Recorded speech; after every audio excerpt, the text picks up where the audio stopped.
বড্ড নেশা লেগেছে। তখন সেই গৃহকর্তা বলল, বাবা রে বাবা, তুমি তো বেশ লোক, এত কষ্ট করে এলে আর দৌড় ঠেলাঠেলি কত কি করলে, তোমার হাতেই তো জ্বলন্ত লণ্ঠন রয়েছে। এরপরে শ্রীরামকৃষ্ণ বলছেন, মানুষও তাই, ঈশ্বরকে মঠ মন্দির মসজিদ গির্জা সর্বত্রই খুঁজে বেড়াচ্ছে মানুষ, কিন্তু ঈশ্বর কোথায় আছে? ঈশ্বর আছে প্রতিটি মানুষের অন্তরে, হৃদয়ে, অথচ লোকে তাকে নানা স্থানে খুঁজে বেড়াচ্ছে। যেমন অসাধারণ একটি গল্প উপমার সাহায্যে বোঝালেন শ্রীরামকৃষ্ণ।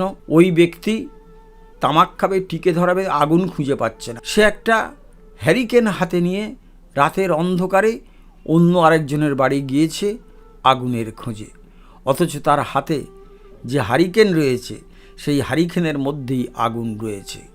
সে বুঝতে পারছে না। মানুষও ঠিক তাই, মানুষ বুঝতে পারছে না, মানুষ অনুভব করতে পারছে না যে ঈশ্বর মঠ মন্দির গির্জা চার কোনো জায়গাতেই ঈশ্বর নেই। ঈশ্বরের একমাত্র ঠিকানা হলো মানুষের হৃদয়স্থল, মানুষের অন্তর। সেখানে না খুঁজে মানুষ বাইরের জগতের বিভিন্ন জায়গায় গিয়ে ঈশ্বরকে খোঁজার অসাধারণ গল্পের মাধ্যমে, উপমার মাধ্যমে শ্রীরামকৃষ্ণ ঈশ্বরের প্রকৃত ঠিকানা, ঈশ্বর কোথায় থাকেন তা বুঝিয়ে দিন। আশা করি আজকের ভিডিওটি খুব ভালো লেগেছে।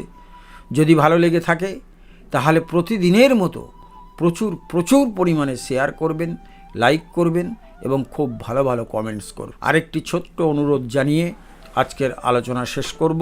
সেটি হলো, যারা এখনও আমাদের এই চ্যানেলটি সাবস্ক্রাইব করেননি বা করে উঠতে পারেননি, তারা অবশ্যই আমাদের চ্যানেলটি সাবস্ক্রাইব করে আমাদের পাশে থাকবেন। সকলে খুব ভালো থাকুন, আনন্দে থাকুন। নমস্কার, ধন্যবাদ।